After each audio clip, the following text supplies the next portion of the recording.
때려 붙이자. 그래가지고 얘기를 지금 해놨는데 더 때려 붙여야 돼요. 방법이 없어요. 그렇다고 처음부터 무조건 많이 가져갈 수도 없는 거고, 콘도미니엄이나 타운하우스는 어디를 가나 지하실에 항상 창고가 다 돼 있습니다. 그래서 내가 필요한 거는 일단 위로 올리고 안 필요한 거 나중에 집 사서 들어갈 건 다 창고로 내려놓으면 되거든요. 그래서 우리 창고에도 가면은 책이 산더미 같아요. 한 번도 풀러보지도 않은 것들. 그래서 이제 집 사야 그거부터 풀리기 시작하겠죠. 자, 그런 것들 하고, 그 다음에 요즘에 보면은 혼자 하시는 분들이 많습니다. 이민을. 어떤 분들은 그래요. 야, 이주공사 통해서 미쳤다고 돈 주고 하니? 내가 혼자 하면 몇백만 원 버는데. 자, 보통 이민하면은 3,500불에서 4,000불 로이어피를 받습니다. 전에도 말씀드렸지만 이 로이어피는 이 로이어가 그 돈을 다 갖는 게 아니고 저희 회사에 서포트를 해줘서 저희가 운영이 되는 겁니다. 자, 근데 혼자 하는 분들이 처음에는 돈을 버는 것 같아요. 몇백만 원을. 하지만 현지 가서 시행착오는 그 돈의 몇 배를 까먹고 고생을 직살나게 합니다. 아닐 것 같죠? 이게 지금 현실적이에요. 제가 가끔씩 그런 얘기를 하죠. 머리 좋은 사람은 정도를 걷는 사람이라고. 왜? 우리 한국 사람들은 머리 좋은 사람은 싸고 좋은 걸 하는 게 머리 좋은 사람이라고 그러는데 그게 거기서는 무덤 파는 겁니다. 현지에 가서 보시면은요. 전에도 아까도 설명해 드렸죠? 5월 1일 날 집을 얻어서 들어가려면은 적어도 4월 10일 날쯤 들어가서 집을 얻어야 5월 1일 날 들어갈 수 있어요. 근데 만약에 우리 한국 사람들 주로 4월 한 20일이나 25일쯤 가서 5월 1일자 집을 들어가려고 그래요. 지금 이 세미나는 우리 손님들은 세미나를 다 들었으니까 이걸 다 아실 겁니다. 하지만 보통 사람들은 이걸 몰라요. 그러니까 보통 20일 날 25일쯤 가요. 결론은 6월 1일자 집밖에 없거든요.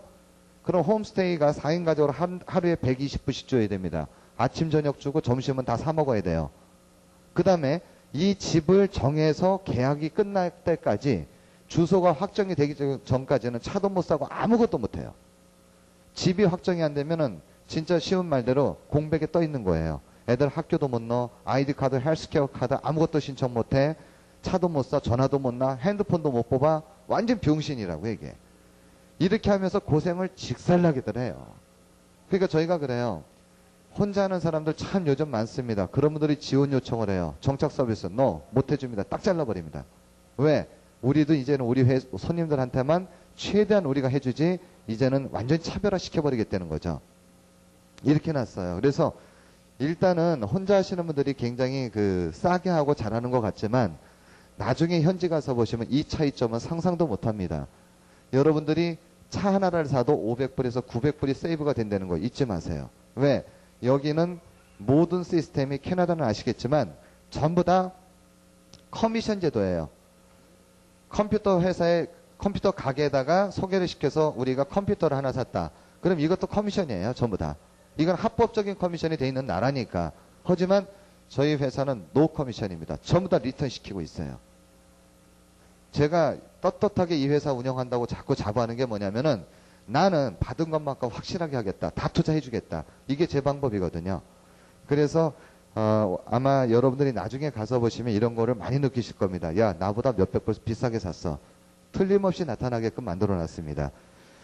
자, 그 다음에 밴쿠버에 지금 이번에 가가지고 또 느낀 게 뭐냐면은 한남 슈퍼체인 가보신 분 계세요? 밴쿠버 쪽에? 코키틀람하고 버나비 경계선이죠. 저희 집이 슈퍼체인 바로 옆에 있습니다. 콘도미니엄인데 한남 슈퍼체인에 식당이 있어요. 레스토랑. 여기에 아줌마가 없어서 쩔쩔맵니다. 근데 한국 사람들 움직이질 않아요. 다 방구석에 처박혀서 꼼짝들 안 하고 먹고 살기 어렵다고만 얘기를 해요. 지금 이게 한인들의 모습들이에요. 그러니까 제가 볼 때는 야, 이건 아니라는 거죠. 이번에 제가 만난 우리 손님들이 6개월, 3개월, 8개월, 1년 된 분들을 만났어요. 그분들이 하나같이 하는 얘기가 뭐냐면은 밴쿠버는 특히 다 마찬가지예요. 토론토도 마찬가지겠지만 할 일이 엄청 많다는 겁니다. 문제는 30만 불을 투자를 해서 한 달에 10,000불을 벌을 수 있는 이런 비즈니스가 떴는데 내가 할 수가 없는 게 뭐냐면 영어가 안 돼서 못 하겠다는 거예요. 죽었다 깨나도. 그러다 보니까 기껏 한다는 게 15만 불, 10만 불짜리 내려와야 돼요. 왜? 내가 할 수 있는 내 능력을 아니까. 이게 이민자의 집 한계점입니다. 그래서 여러분들이 지금은 죽기 살기로 영어를 할 수밖에 없는 상황에 닥쳐 있는 것밖에 없어요. 어떤 분은 야, 나는 내가 가보니까 진짜 먹고 살 게 없어. 그런 사람들 보세요. 영어 한마디도 못해요. 그렇지 않으면 돈이 많든가. 둘 중에 하나지 보통 우리처럼 맨발로 가시는 분들 어렵다는 분 전혀 없습니다. 제가요, 캐나다 10년째 지금 뒤지고 있어요. 1년에 이번만 해도 45일을 뒤졌어요. 2000년 4월 달에 가서 이번 갔다 온 것까지 45일 동안을 시장 조사했다고요. 왜? 가면 놀질 않거든요, 저도. 보냈을 때 과연 이 사람들이 살 수 있을까? 이거를 저희가 가장 포인트를 잡아요. 왜냐면은 잘못 보내놓으면 요걸 무진장 먹거든요. 저 거기서 못 살아요. 저는 뉴질랜드나 호주로 떠나야 된다고요.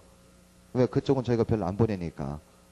그럴 수밖에 없는 상황이란 말이에요. 그래서 지금은 저도 계속 시장 조사하면서 느끼는 게 뭐냐면은 너무너무 여러분들이 준비를 안 하고 온다는 거예요. 특히 영어. 죽어도 영어는 하셔야 돼요. 첫째는 영어, 두 번째도 영어, 세 번째도 영어. 이렇게 해야만 웨이트레스도 할 수 있고 헬퍼도 할 수가 있는데 문제는 커뮤니케이션이 안 되니까 스케일이 너무 좁잖아요. 그러니까 페이가 낮을 수밖에 없어요. 그래서 그런 면들을 여러분들이 좀 참고하시고요. 토론토나 캘거리나 밴쿠버 어디를 가시든 본인이 뛰는 것만큼 충분한 가치가 있습니다. 이번에 가신 지가 1년 반밖에 안 되신 우리 손님이 얼마 전에 왔다 가셨어요. 그분이 85,000달러를 주고 그 컨비니언스를 인수인계했습니다. 한 달에 8,000달러가 나와요. 거기에서 로또가 보통 전에만 설명해 드렸죠? 로또. 복권 판매소요. 이 로또가 렌트비를 커버를 하고 이 사람의 주매상액이 보통 8,000불이 오르거든요. 그러면은 여기 유틸리티가 1,000불만 빼면 충분하잖아요. 7,000불이 순이익금이에요. 왜 없느냐 이거예요. 뛰면 엄청 많은데 안 뛴다는 거죠. 그리고 여러분들한테 저희가 그 앞으로 계속 서포트 해드릴 건 뭐냐면은 자, 그로서리를 이렇게 잘하시는 분, 내가 그로서리 하고 싶다. 오케이, 그분한테 바로 연결시킬 거예요. 왜? 그분한테 많은 정보를 갖고 본인이 발로 뛰어다니면 되니까. 그죠? 그 외에 디포, 뭐 세탁소요, 프랜차이즈 세탁소 이런 것도 역시 우리 손님이 있으니까 그분하고 연결을 시켜줄 거고. 그래서 지금은 이민을 벌써 10년을 해서 우리 손님들이 자리를 많이 잡아나가고 있어요. 그분들하고 직접 연결을 시켜서 거기서 정보 받고 본인들이 떠다니면서 다시 그분한테 노티스 받고 이런 것들. 이게 가장 돈덩어리입니다. 사실은 이게 돈이에요. 왜? 이민을 가서 보면 누구 하나 나를 위해서 도와주는 사람 없잖아요. 영사관, 한인의 그 누구는 나를 노터칩니다. 못 해주고 있어요. 문제는 먼저 간 우리 손님들하고 연결을 시켜서 계속 지속적인 정보를 받게끔 만들어주는 거. 이거를 지금 대대적인 작업을 하고 있습니다. 어저께는 제가 그 토론토에서 전화를 3통화를 받았어요. 그분 중에 한 분이 이제 간지가 3년 되신 분인데 세탁소를 합니다. 얼마 줬어요? 그랬더니 22만 5천 달러 줬는데 지금 30만 불 정도 갑니다. 그 세탁소가. 한 달에 순이익금이 얼마나 합니까? 그랬더니 미니멈 14,000불에서 17,000불까지 왔다 갔다 합니다. 사장님 근데 이제 한 2년 하고 보니까요. 너무 힘들어요. 그래서 지금 옮길 생각을 좀 하고 있거든요. 그래서 제가 그랬어요. 우리 손님 보낼게. 당장 그 얘기 튀어나오죠. 우리 손님 보낼게. 근데 문제는 언어가 되지 않을 거 아니냐고요. 그죠? 여기서 막히는 거예요. 그래서 그런 찬스들은 많습니다. 손님들하고 다 매치를 시켜줄게요. 그렇게 해서 여러분들이 일단 뭐 내가 윈저로 간다. 그럼 윈저에 있는 우리 손님하고 연결시켜 줄 수 있고 런던에다 연결시키고 다 시켜드릴 수 있어요. 그래서 이 캘거리도 마찬가지입니다. 우리 그 최 지사장이 이 캘거리는 뭐 28년 동안 살았으니까 손바닥이거든요. 누구네 가게 한 달에 주매상액이 얼마 올라, 이익금이 얼마 나와, 이거 다 알아요. 그렇기 때문에 아마 이쪽으로 가시게 되면 여러 가지 정보가 오래된 사람하고 가장 가까이 지내는 게 성공의 가장 큰 비결이 되는 거. 이거는 여러분들이 꼭 아셔야 됩니다. 물론 잘못된 오래된 사람 만나면 완전히 박살나는 거지만 잘 괜찮은 사람하고 오래된 사람 친구가 됐을 때는 가장 빨리 크실 수가 있습니다. 그게 사실은 우리 회사의 지사장들입니다. 아시겠죠? 그 점들을 여러분들이 좀 참고를 하시고요. 그 다음에 이민 가시면서 다들 또 그 걱정거리가 뭐냐면은 애들 학교를 가서 괜찮게 지낼 거냐. 그 다음에 애들 학교가 어디가 좋으냐. 이걸 많이 물어보시는데 죄송하지만 학교를 따질 게 아니고요. 애들은 어차피 영어 못합니다. 지금 가봐야 영어 못해요. 그죠? ESL 기관 학교에서 스케줄 짜가지고 얘는 영어나 과학이나 그 다음에 뭐 그 외 생물이나 역사나 이건 못 따라가니까 얘들은 분명히 다 ESL 코스로 보낼 거란 말이에요. 학교에서 그 스케줄을 애들에 따라서 다 짜주니까 상관이 없습니다. 아시겠어요? 문제는 주거 지역이 어디가 좋으냐? 이거는 첫째는 학교가 가까워야 되고요. 그 다음에 쇼핑몰이 가까워야 되고, 그 다음에 은행이 가까워야 되고, 이런 지역이 가장 좋은 지역으로 자꾸 들어가셔야 돼요. 근데 우리 한국 사람들은 없어요. 어느 학교가 제일 좋은 학교냐? 내가 볼 땐 별론데 애가 공부를 학교만 쫓아다니고 있어요. 그러니까 그런 걸 보면서 야, 이건 진짜 뭔가가 잘못되어 있는 거 아니냐. 그래서 첫째는 학교, 쇼핑몰, 은행 이 세 군데가 가까운 곳이 가장 좋은 지역입니다. 아시겠어요? 그렇게 계산하시면 되고요. 그 다음에 이제 아까도 제가 말씀드렸죠. 아빠들이 여기 왔다 갔다 하실 분들 아마 상당히 많으실 겁니다. 특히 우리 손님들 엄청나실 거예요. 자, 이러다 보면은 내가 없어도 과연 우리 와이프가 애들 데리고 잘 있을 수 있을까? 왜? 날마다 죽겠다고 울고 짜고 난리치면 다 때리치고 들어가야 되니까. 그죠? 자, 그런 분들만 별도로 지역을 형성을 저희가 지금 하고 있어요. 왜? 우리가 현지 가서 보면 되게 웃기는 게 뭐냐면 아빠가 있죠? 아빠하고 엄마하고 애들하고 같이 사는 집이 있어요. 이런 집이 있는가 하면은 보통 우리처럼 엄마와 애들만 있는 집이 있어요. 같이 어울릴 것 같아요? 못 어울려요. 안 어울린다고요. 왜? 이 사람이 열받아서 안 어울리죠. 그렇기 때문에 이런 사람들만 같이 묶어줘야 돼요. 예? 그래서 저희 같은 경우는 밴쿠버도 그렇고 캘거리, 토론토도 가능하면은 이런 식으로 같이 묶어줍니다. 지금. 얼마만큼 신경 쓰는지 아시죠? 그 다음에 또 더 중요한 거는 만약에 부모님이 위독해. 그러면 당장 애들도 맡겨놓고 튀어나올 수 있는 곳. 이런 곳까지 다 세심하게 지금 정착지를 선정을 하고 있어요. 왜? 이렇게 해줘야지 만약에 애들 다 끌고 나오면 애들은 공부를 어떻게 해요? 그리고 왔다 갔다 경비 엄청 깨지거든요. 그래서 일단은 이런 지역까지도 우리가 아주 세심하게 체크를 하면서 같이 몰고 있습니다. 그 다음에 지금 우리 꼬마들은 제일 그 점심을 많이 싸가는 게 김치볶음밥이에요. 그래서 제가 그랬죠. 야, 캐나다에 와서 막 김치볶음밥 싸가면 남들이 욕하잖아. 그랬더니 지들이 맛있다고 같이 먹는데 뭐. 그러니까 지금 이민이 우리가 생각하는 것처럼 아주 먼 다른 나라 얘기가 아니에요. 현실적인 모습 그대로입니다. 다만 김치 그 국물 좀 빼가지고 그 깨끗하게 씻어서요. 거기다가 이제 뭐 치즈도 넣고 그 다음에 뭐 소세지도 넣고 해서 볶음밥을 만들어서 보내는데 우리 애들은 그걸 제일 많이 먹어요. 샌드위치 햄버거 3일 싸주니까 애들이 죽었다 깨도 못 먹겠던데요. 그래서 일단은 다수민족이 같이 살기 때문에 큰 인종 트러블 없이 살 수 있다는 거. 이거는 여러분들이 아마 믿으셔도 될 겁니다. 이번에 우리 꼬마들한테도 내가 물어봤죠. 야, 니들은 어때? 뭐가 제일 맛있는 것 같아? 그랬더니 김치볶음밥이 제일 맛있지 뭘. 우리 애들은 그래요. 그래서 애들이 여기서는요 빵하고 우유를 많이 먹던 애들도 가면은 김치만 먹어요. 바뀐다고요. 그렇게 많이 바뀌어 나갑니다. 자, 그래서 지금 여러 가지 얘기를 좀 자꾸 드리는 건 뭐냐면은 우리가 현지에 가서 다들 그 잘못된 정보들이 많이 있어요. 그리고 인터넷이 지금 굉장히 활성화가 돼가지고 잘못된 정보들이 꽤 많이 있습니다. 근데 제가 볼 때는요, 저희 회사에서 하시는 대로만 하시면은 리스크 거의 1% 안 나게끔 제가 만들 거예요. 아시겠어요? 그건 저희가 자신하게 합니다. 왜? 이제까지 그렇게 작업을 해서 여기까지 키워오는 회사니까. 지금 이주공사 허가가 1년에, 한 달에 보통 2~3개씩 나옵니다. 그 사람들 100평, 50평짜리 사무실을 더 놓고 몇십 명 직원 채워놓고 허가받고 있어요.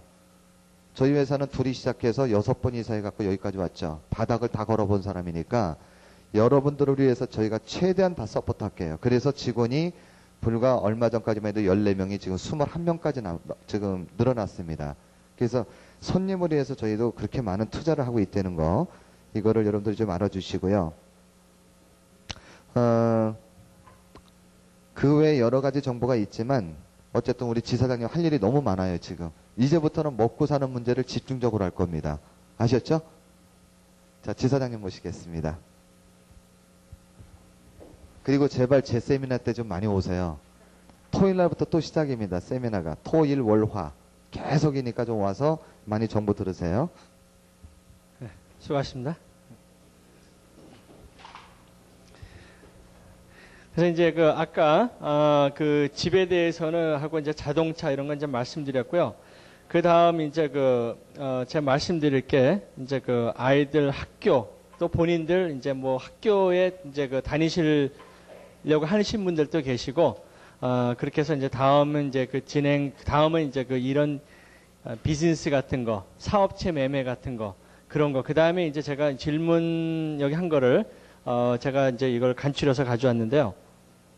그래서 일단 그 아이들 그 자녀들 아마 여러분들이 그 이민 가시는 게 아마 그 상당한 그 비율이 이유가 이제 그 자녀들 교육 때문에 하신 분들이 상당히 많으실 겁니다.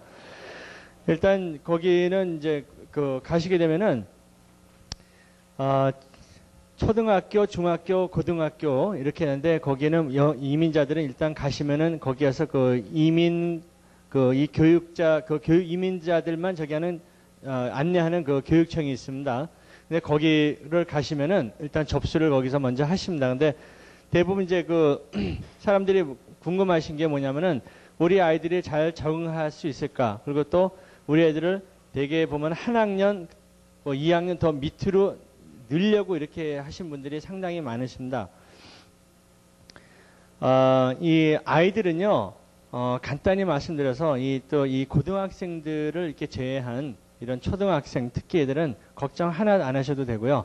애들은 뭐 들어가면은 너무 좋아하니까요. 일단은 거기 그 학교 자체 이 시스템이 어떻게 되냐면은 여기에서는 공부를 주로 많이 이렇게 가르치고 이제 이렇게 하고 있는데 거기서는 그게 아니고 학교에 대해서 일단은 좋은 그렇게 그러니까 좋아할 수 있는 그런 거를 많이 해줍니다. 그래서 학교에서도 공부를 가르쳐도 이렇게 힘들게 안 하고 아주 재미있게 산수를 수학을 가르쳐도 여러분들 그 카드 트럼프 있죠? 그거로다 해가지고 덧셈 뺄셈 그렇게 하고 있어요. 그래서 애들이 굉장히 좋아하고요. 그래서 너무 공부에 그렇게 큰 저거를 많이 초등학생들 많이 안 둡니다. 그래서 아이들이 쉽게 적응할 수가 있고 그것도 이 고등학생들은 조금 그래도 좀 심각한데요. 고등학교를 졸업하려면은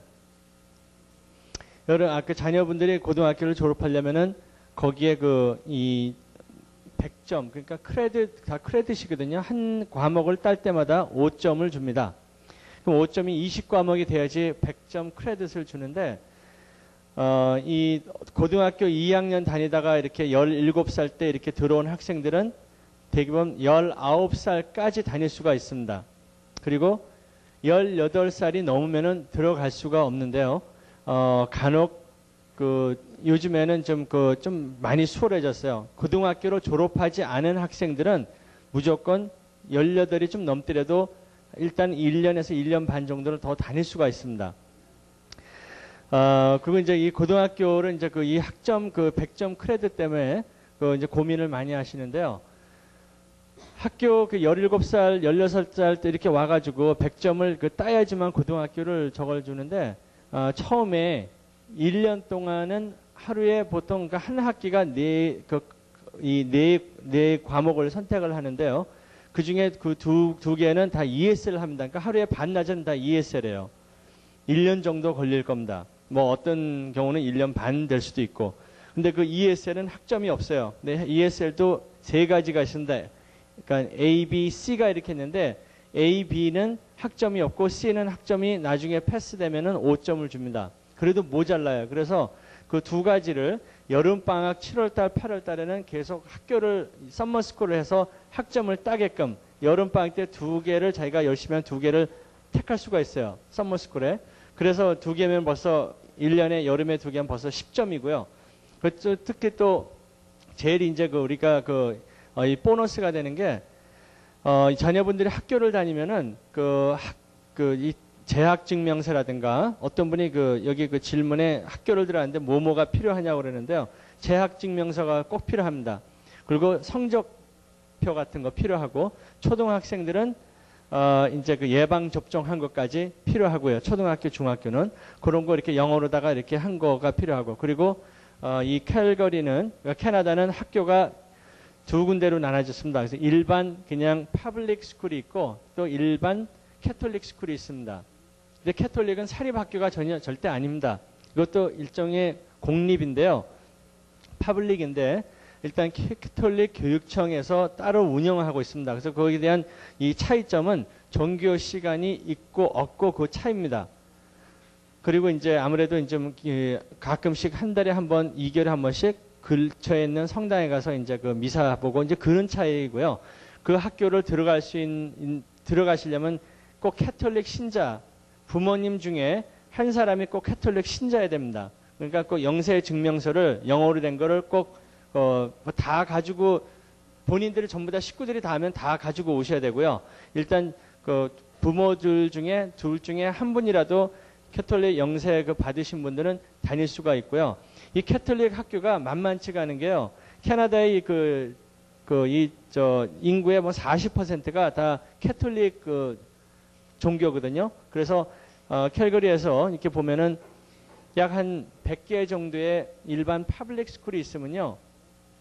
한 70개 정도는 또 캐톨릭 스쿨입니다. 그러니까 굉장한 그 선택을 오히려 캐톨릭 신자들은 선택을 할 수가 있어요. 더 좋은 자기 집에서 더 좋은 위치에 스쿨 버스도 다니고 그래서 더 좋은 선택을 할 수가 있어 좀 굉장히 큰 저가 되고 혹시 만약에 성당을 다니시는데 아직 영세를 못 받으신 분들은 영세 그 증명서를 받아가지고 오시면 상당히 그 큰 도움이 되겠습니다.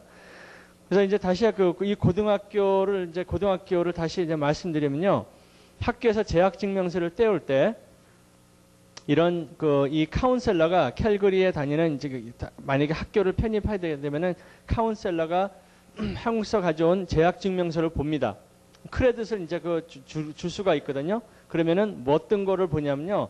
일단은 어느 정도 그 공부를 패스한 거, 그러니까 C학점 정도 맞은 그런 과목을 이렇게 간추립니다. 그래서 주로 주는 게 수학, 그 다음에 체육, 미술, 컴퓨터 계통.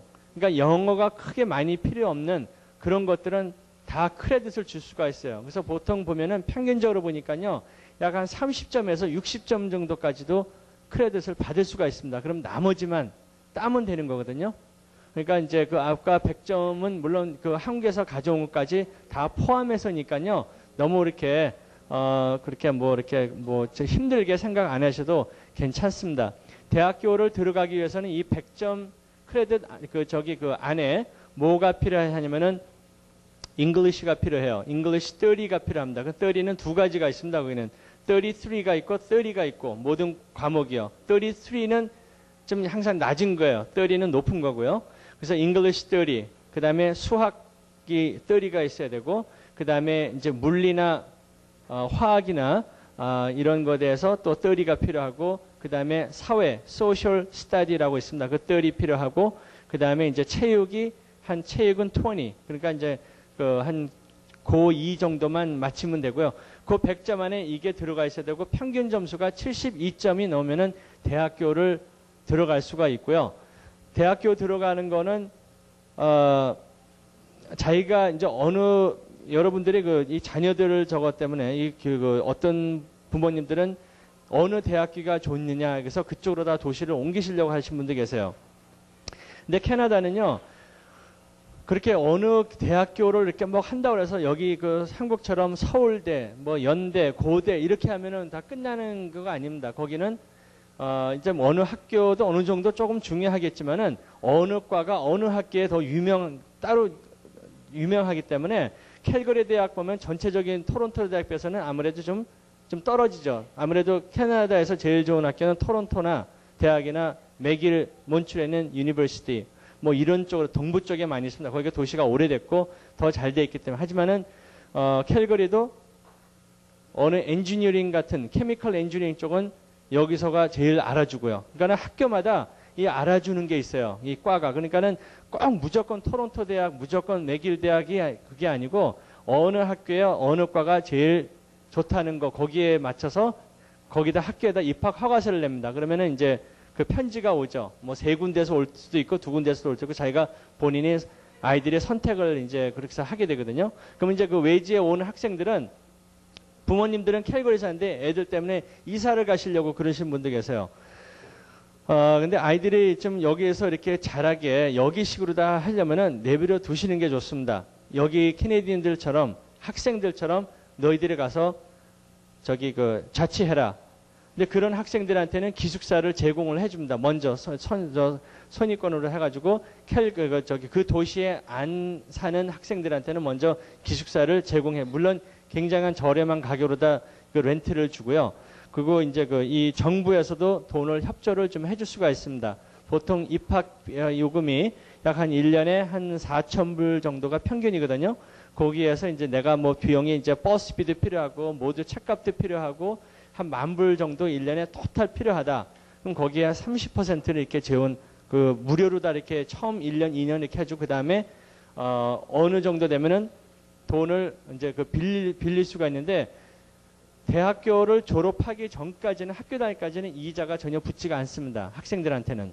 하지만 대학교를 졸업하고서 그러니까 안 다닐 때 학교를 안 다니면 그때부터 1년 후부터 그때부터 이자가 발생되니까는 아이들한테도 이렇게 자기네들이 이렇게 저기 해서 자기네들이 스튜던트 론을 해가지고 이렇게 하는 학생들도 많이 있습니다.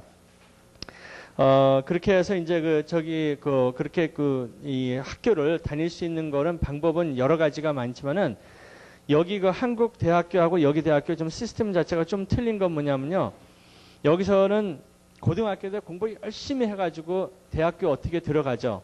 대학교 들어가면 제가 알기로 아마 99% 아마 다 졸업하는 걸로 알고 있는데요. 거기는 좀 틀립니다. 거긴 평균 점수가 어느 정도만 좀 되면 다 받아줘요. 다 받아주는데 거기는 이 대학을 졸업하기가 좀 힘듭니다. 전부 다 자기네들이 공부 굉장히 열심히 해야 돼요. 대학교에서. 그래서 부모님들이 이제 이민 오신 분들이 얼마 안 되신 뭐 3, 4년 되신 분들이 아유 우리 애 대학교 들어갔다고 굉장히 물론 좋은 거죠. 어느 정도 그래도 공부를 해야지만 들어갈 수가 있으니까는 그런 사람들이 많이 있어요. 하지만 대학교를 졸업했다는 사람은 그렇게 많지가 않습니다. 왜냐하면 막 계속 당신네 애들 참 어떻게 됐어? 그러니까 뭐 아직도 학교 아니 몇 년인데 아직도 6년째 계속 다닐 수도 있어요. 그래서 정말 이 대학교에서 공부하는 거는 정말 이게 농담이 아닙니다. 정말 좀 심각하거든요.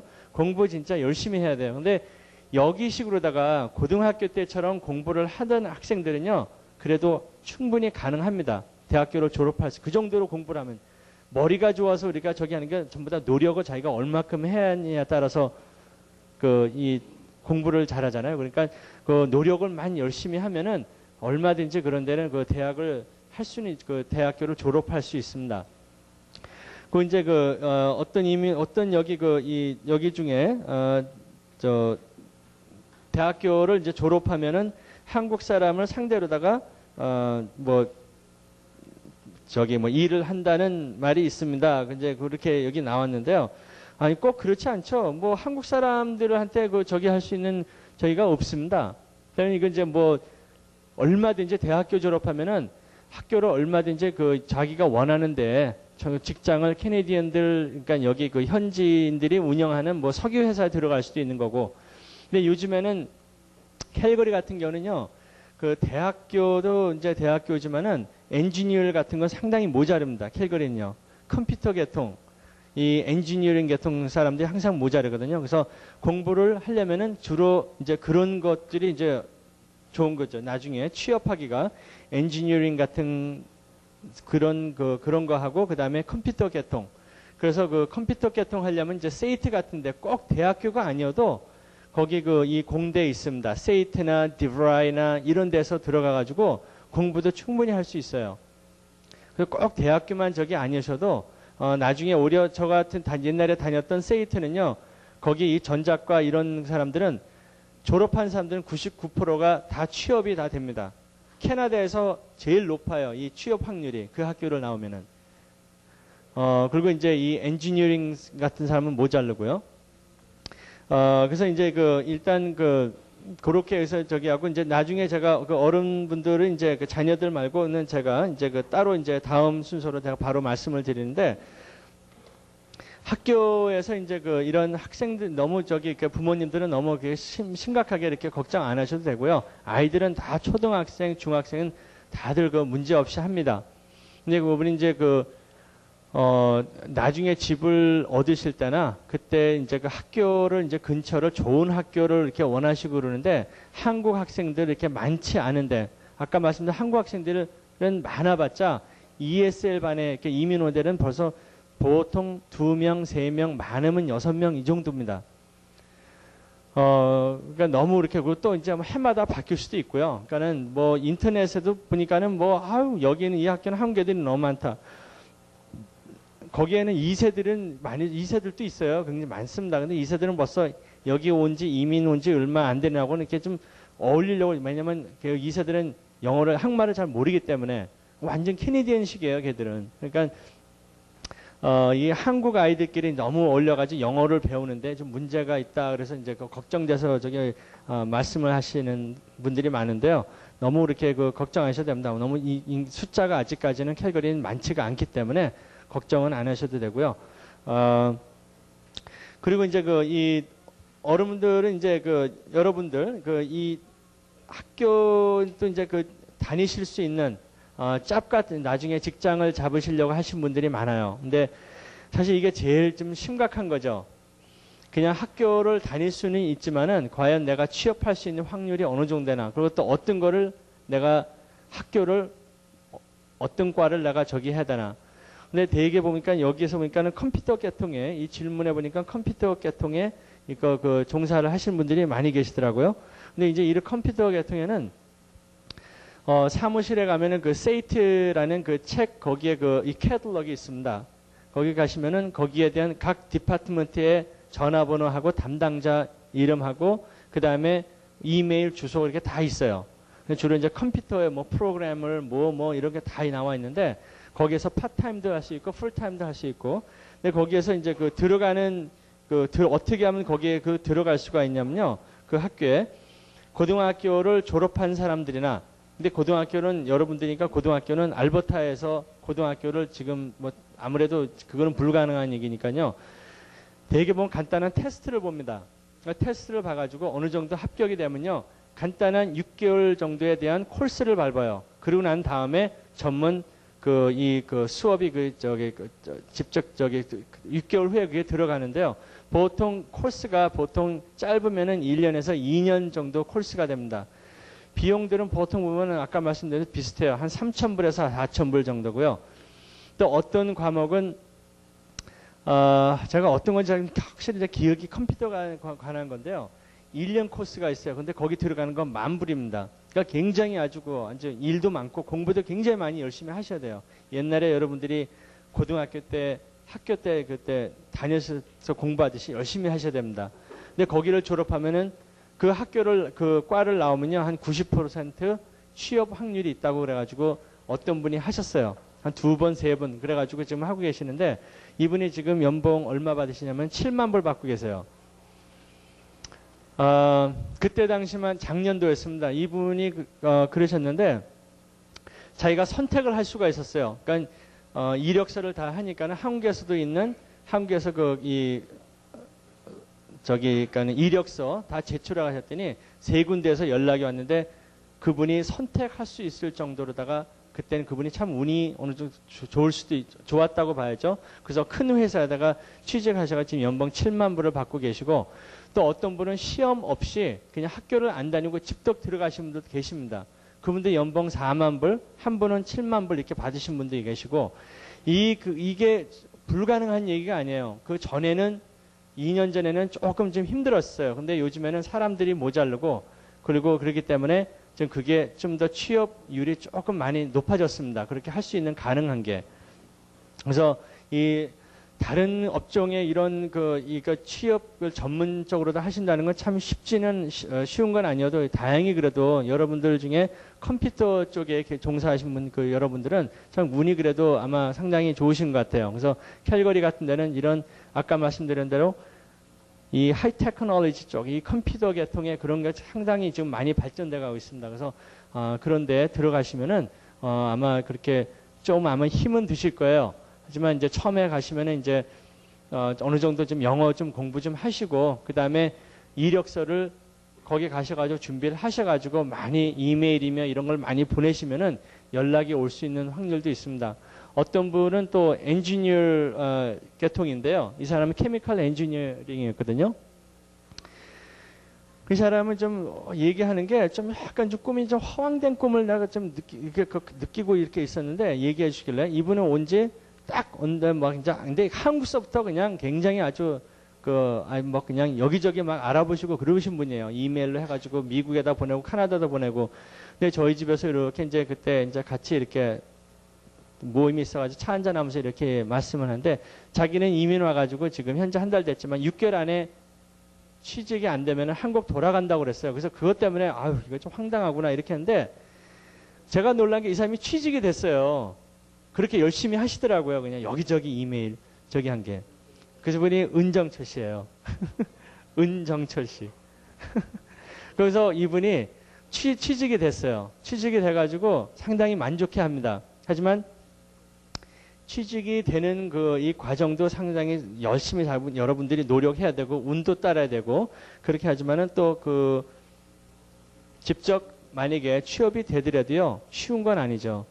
이분들도 자기들 모르게 그러니까 자기들 그러니까 예상치 못한 그러한 일들이 이렇게 있는데 조금 스트레스를 받을 수도 있습니다. 아무래도 영어가 짧기 때문에 컴퓨터니까 뭐 하는 거는 뭐 좋은데 프레젠테이션 같은 거 뭐를 해서 이렇게 설명 발표 같은 거 하거나 할 때는 아무래도 좀 힘들어해요.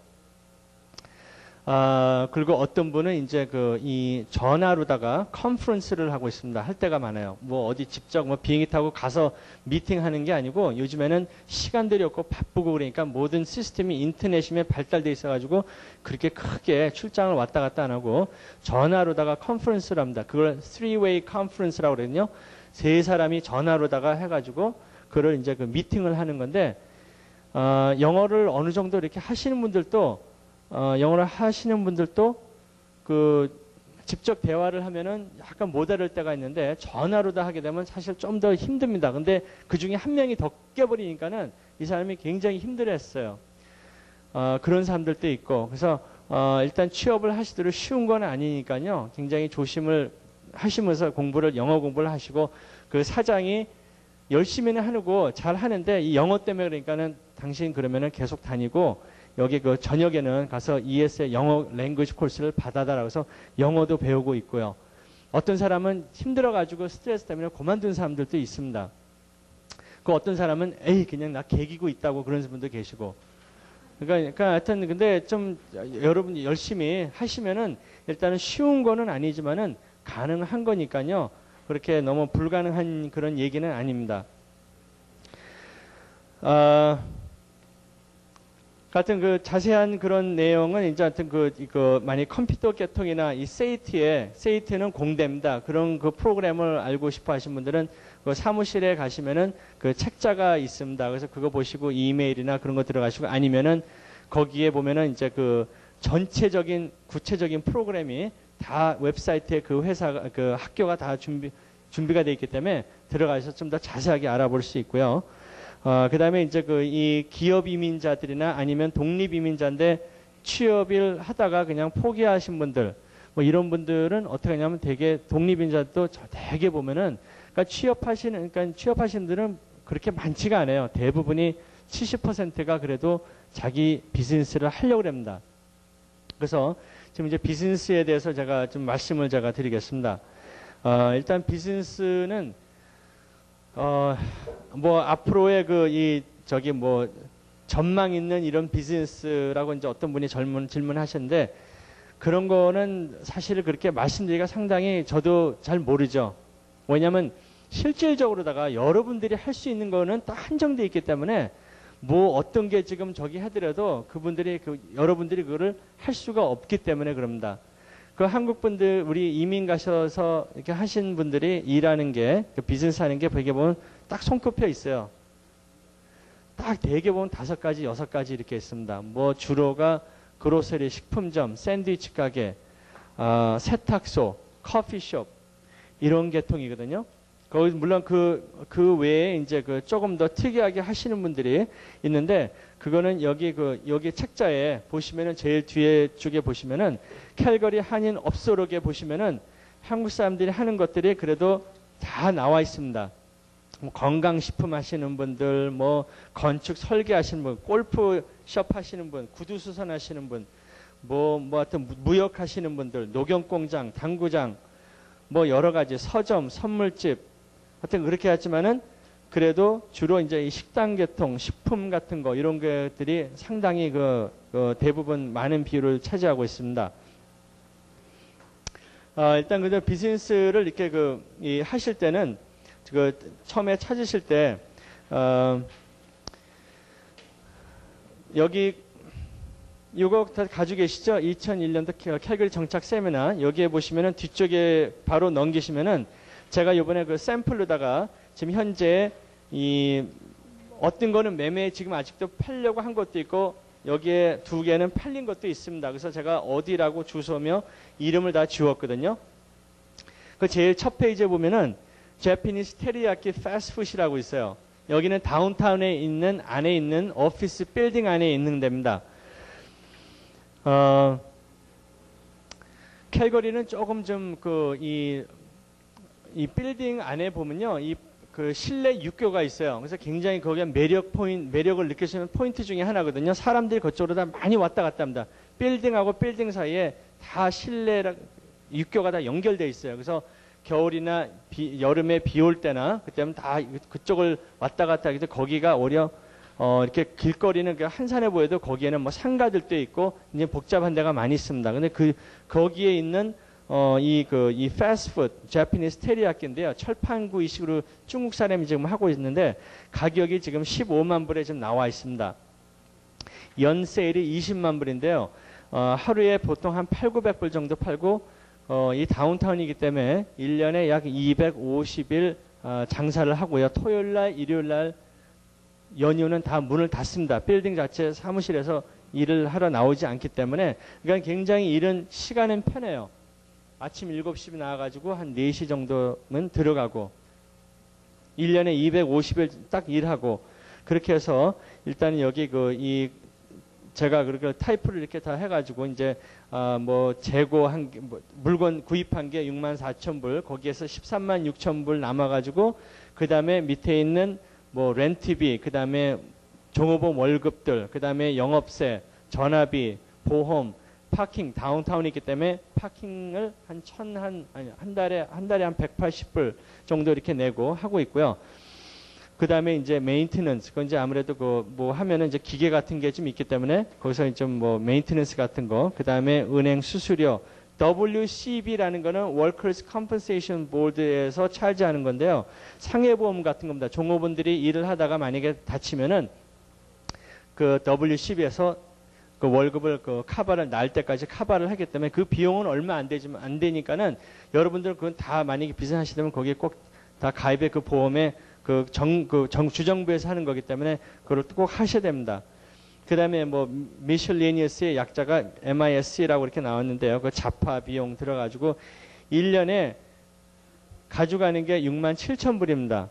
세금 내기 전입니다. 이거는 그렇게 해가지고 가격이 어떻게 해서 15만 불 거기에 곱하기 67,000불 곱하기 2배 반 정도가 이 매매 가격이라고 보시면 돼요. 그래서 만약에 내가 한 달에 수입을 한 5,000불 정도 갖고 싶다, 벌고 싶다 그러면 1년에 6만 불이면은 곱하기 2배 반이면은 15만 불 선 이렇게 생각하시면 되겠습니다. 그래서 이제 일단 세금 내기 전이고요. 또 이제 다음 거는 이제 이 신발 수선하고 그 다음에 옷 수선입니다. 슈 리페어하고 이제 옷 수선인데요. 세일은 얼마 많지가 않습니다. 왜냐면은 이거 사실 한 90% 뭐 이 정도 이렇게 85% 남는 장사이기 때문에 자기가 전부 다 손으로 다 기술로 하는 장사거든요. 그러니까 이거는 1년에 세일이 85,000불이에요. 거기에 이제 약 한 15% 17%가 물건 구입비고요. 거기에서 이제 7만 불, 그러니까 3, 4, 5% 정도 남는 장사고요. 렌트비는 굉장히 또 쌉니다. 굉장히 작아요. 이 가게는 다운타운에 있는데 14,400불에 다 포함되어 있습니다. 그 다음에 비즈니스 텍스, 그러니까 영업세, 그 다음에 전화, 보험, 뭐 웨이지는 없어요. 부부가 둘이서 일을 하기 때문에 그렇게 해가지고 일단 토탈 1년에 지출이 17,000불에 부부 둘이서 일해가지고 53,000불을 가져갑니다. 이제 월요일서부터 토요일까지 일합니다. 이제 월요일 날은 7시에 일어가지고 한 3시, 5시 반 정도 닫고요. 토요일 날은 9시에 일어서 한 4시 반 정도, 일요일 날은 닫고, 그래서 이제 이 남자분이 하루 종일 일을 하시고 와이프께서는 이제 한 반나절 정도만 이제 그 일을 해가지고, 근데 나이가 이제 연세가 좀 드신 분인데 일은 굉장히 편해요. 의자 앉아가지고 이렇게 바느질하고 뭐하고 그렇게 해서 일하고 일단은 한 달에 그래도 한 약간 5천 불 정도 가차이 되는 그런 수입을 갖고 가시는데 이거는 지금 현재 9만 5천 불에 지금 나와 있습니다. 거기에 이 재고가 약 한 9,500불 별도로 추가되겠고요. 이것도 이거는 한 2배 정도 이렇게 생각하시면 돼요. 이거는 왜냐하면 이제 그 부부 둘이서 일을 하는 거기 때문에 한 2배 정도 이렇게 저기 하시면 됩니다. 그리고 그러니까 여기 이런 가게를 하시면은요, 물론 내가 백그라운드가 전혀 이런 거 아니지만은 이런 거를 기술을 그 사람들이 알려주죠.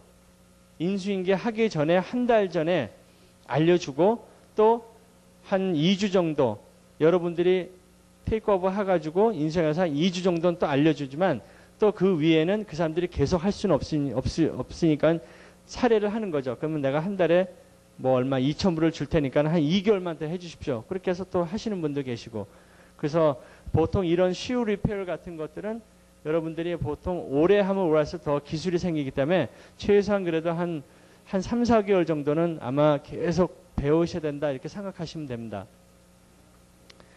그 다음에 이제 그 흔히 많이 하시는 커피하고 샌드위치 가게거든요. 이거는 이제 그 다운타운은 아니어도 다른데 오피스 빌딩에서 여기도 다운타운 그 일하는 시간이랑 똑같습니다. 월요일부터 금요일까지 해서 6시 반에 나와가지고 한 4시 정도에 문 닫고요. 지금 현재는 주인이 하나 있고 풀타임, 그 다음에 파타임, 그 주인이 한 명이라고, 그 다음에 원 풀타임, 원 파타임, 그러니까 종업원이 2명, 주인 외에 2명이 있는데 한 사람 풀타임, 한 사람 파타임에 대한 그겁니다. 그래서 1년에 12만 5천 불이에요. 그렇게 많이 한 500여 불 정도 팔릴 거예요. 거기에서 이제 보통 샌드위치 커피는 35% 물건 구입이다 생각하시면 됩니다. 음식 장사는요. 거기에 65% 이제 남는 장사고, 거기서 이제 렌트비가 2,000불씩이니까 1년에 2만 4천 불. 그 다음에 wages and benefit이라는 게 그 종업원 월급인데 거기에가 이제 원 풀타임, 파타임에 대한 비용이 2만 1,000불. 그렇게 해서 이제 전과 비슷한 그 내용을 해가지고 3만 1,000불 정도를 혼자서 주인 혼자가 일해가지고 한 2,700불 정도 한 달에 가져가는 게 지금 현재 나와 있는 게 8만 불에 지금 아직 안 팔린 가게입니다. 8만 불에 나와 있고요. 거기에 이제 재고가 이렇게 간단한 그 재고가 한 1,200불 정도 이렇게 있습니다. 그리고 이제 이제 요거 하나 더 말씀을 내가 드리는 게, 지금 현재 샐러드하고 샌드위치 숍이 있어요. 이거는 조금 좀 가격이 16만 5천 불인데 인컴도 7만 5천 불 되는데요. 전에 설명했던 대로다가 대개 보면 이제 이 경비 같은 지출 같은 게 다 비슷비슷한데, 이거는 제가 가게를 팔기 위해서 주인하고 이렇게 해서 인포메이션을 얻어가지고 이렇게 준비를 한 거고요. 뒤에 마지막 페이지를 보시면은 세금 보고형 재무제표 그거 나와 있습니다. 이거는 이 똑같은 바로 전에 샌드위치 가게 요거 샐러드하고 샌드위치 가게 16만 5천 불에 나오는 거 가져가는 거는 한 7만 5천 불 정도 가져가지만 주인은요. 이거는 이제 이거를 세금 보고를 한 겁니다. 그대로 저기 한 건데, 세금 보고 하는데 거기에서 이 제일 밑에 보시면 이 사람은 근데 1년에 세일이 22만 5천 불인데 대개 한 70%가 정도를 보고를 안 해요. 그거는 다들 그러니까는 물론 이제 이게 법에 어긋난 일을 하고 계시면은 다들 그러니까는 뭐 그냥 뭐 그런가 보다 이렇게 합니다. 그래서 이 사람은 18만 5천 불을 세금 보고를 해가지고 거기에 대한 그 다음에 42%를 해버렸어요. 딱 해서 물건 구입비를. 그래가지고 10만 7천 불 정도 남았다. 아니 남은 게 아니고 거기에 그거로 해가지고 밑에 있는 이제 렌트비면 뭐면 해가지고 이렇게 까나가니까는 이제 얼마 나왔다 이렇게 한 건데, 아까 조금 전에 있는 거는 전 페이지는 똑같은 7만 455불이 토탈 지출이죠. 거기에 밑에 세금 혜택을 받을 수 있는 비용을 더 추가했습니다.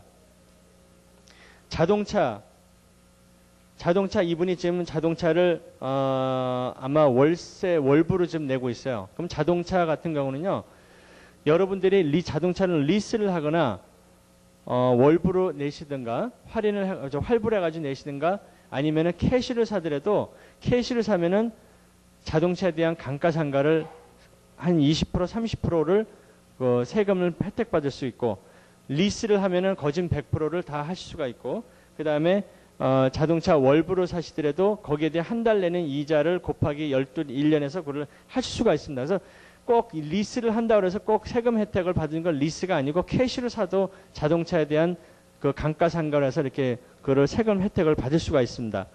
그 다음에 이제 그 밑에 있는 depreciation이라고 하는데 그게 이제 그 이 감가상가죠. 전체적인 가게 안에 있는 장비 같은 거 이런 거 감가상가 2,600불. 그 다음에 은행 론이 있습니다.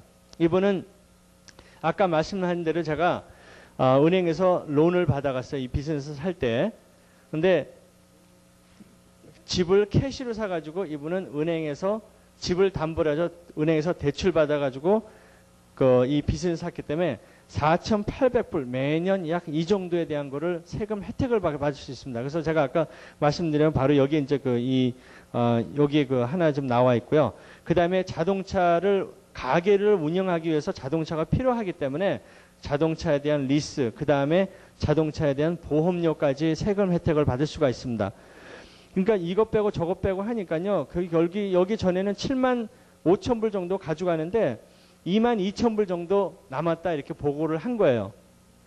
2만 2천 불에서 이것도 만약에 이거를 보고를 그대로 이렇게 하면은 세금이 거기서는 이제 예를 들어 가지고 한 7천 불에서 12,000불은 8% 예를 들어 가지고요. 12,500불에서 18,000불은 10%, 2만 불에서 2만 8천 불은 15% 이렇게 계산이 됩니다. 세금 내는 게. 그래서 이분은 2만 2천 불을 둘이 똑같이 노는 거예요. 와이프하고. 그래서 둘을 그러니까 남자는 11,272불, 또 여자도 11,272불 해서 1,000불씩 1,000불씩 밖에 안 돼요. 세금 내는 게. 결국은 세금 내는 거는 2,000불밖에 안 됩니다. 그래서 여기 7만 5천 불 정도는 이렇게 번다고 이렇게 나와 있지만은 세금 내는 거는 결국 2,000불밖에 안 된다는 거죠. 그래서 여러분들이 비즈니스를 안 하신 분들은 그러니까 직장을 얻어서 하신 분들은요, 연봉이 만약에 10만 불이다 그러면요, 40%가 세금으로 다 빠집니다. 그러면 집에 가져오는 6만 불이에요. 만약에 연봉이 7만 5천 불 엔지니어 쪽이다 그러면요, 한 30%, 33% 정도가 빠집니다. 그럼 한 달에 가져온 돈은 한 3,500, 4,000불 뭐 이 정도밖에 안 돼요. 근데 지금 이거 비즈니스를 하면은 그만큼 세금 혜택을 많이 받을 수가 있어요. 그래서 사람들이 비즈니스를 거기에서 물론 힘들고 저기 하더라도 비즈니스 운영하는 것도 쉬운 건 아니지만은 돈을 버시고 이렇게 하시려면은 자기 비즈니스를 하셔야지 그나마 저기 하지 그냥 어디서 그냥 월급쟁이들은 가차 없이 거긴 세금이 빠지기 때문에 사실 생활비 하다 보면 다 끝납니다. 그래서 그 두 가지를 뭐 공부를 하셔가지고 힘들게 하셔가지고 직장을 잡아서 이렇게 하시는 분들도 계시겠지만은 이제 그 비즈니스를 이렇게 사시는 분도 계시고 그래서 그 대신에 내 돈이 보증금이 필요한 거죠. 보증금이 필요하고 이제 아무래도 위험한 것도 있고 심 힘들고 그래서 장단점이 있으니까요. 하여튼 여러분들이 잘 이 판단을 하셔가지고 직장도 뭐 다니셨다가 비즈니스 하신 분들도 바뀌신 분들도 많이 계십니다.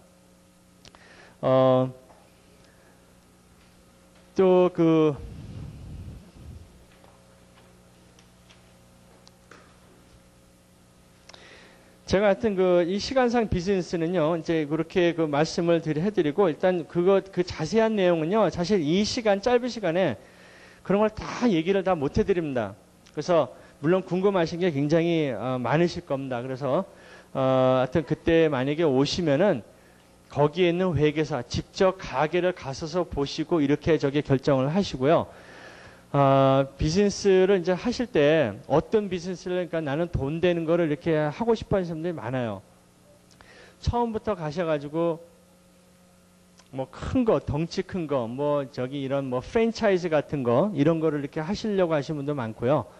모텔 사업, 무슨 뭐 임대 이런 그 상가 건물 사가지고 이렇게 하시려고 하는 분도 계시고, 물론 다 좋습니다. 좋은데 그래도 여러분들 안전하게 하시려고 하시면은 제가 지금 보여드린 이러한 그 소규모 보통 7만 불, 8만 불에서 15만 불 정도 이런 거를 먼저 하셔가지고 경험을 쌓으시는 게 제일 안전합니다. 처음부터 덩치 큰 거 이렇게 100만 불, 뭐 150만 불짜리 이렇게 하셔가지고 하시는 것보다 좀 이 정도 좀 소규모를 하셔가지고 그런 것부터 시작하셔가지고 경험을 쌓아가지고, 근데 이 경험이라는 게 왜 경험이 왜 필요하냐면요. 사실 이거 비즈니스 할 때 제일 힘든 게요. 영어가 아니에요. 영어가 아니고 종업원 컨트롤입니다. 종업원 컨트롤이 비즈니스 할 때 제일 힘들어요. 여기 그 한국식 종업원을 생각하시면 안 돼요. 그 사람들도 우리도 그 사람 필요하고 자기도 이제 내가 필요한 거죠. 그러니까 어떤 때는 친구가 돼야 돼요. 물론 얘기할 때는 이렇게 딱 가르쳐주고 가르쳐주고 이렇게 지시할 땐 지시하더라도 친구가 돼야 됩니다. 거기는 사장님이라 그러지 않아요. 다 first name, 그냥 이름 부르고 누구 뭐 부르고 친구처럼 농담하고. 그래서 이제 그렇기 때문에 그 참 사람은 구하기가 상당히 힘들어요. 특히 캘거리는 실업자, 그러니까 그 지금 한 4.8%인가 9%밖에 안 됩니다. 제일 적기 때문에 종업원들, 그러니까 찾는 게 상당히 어렵거든요.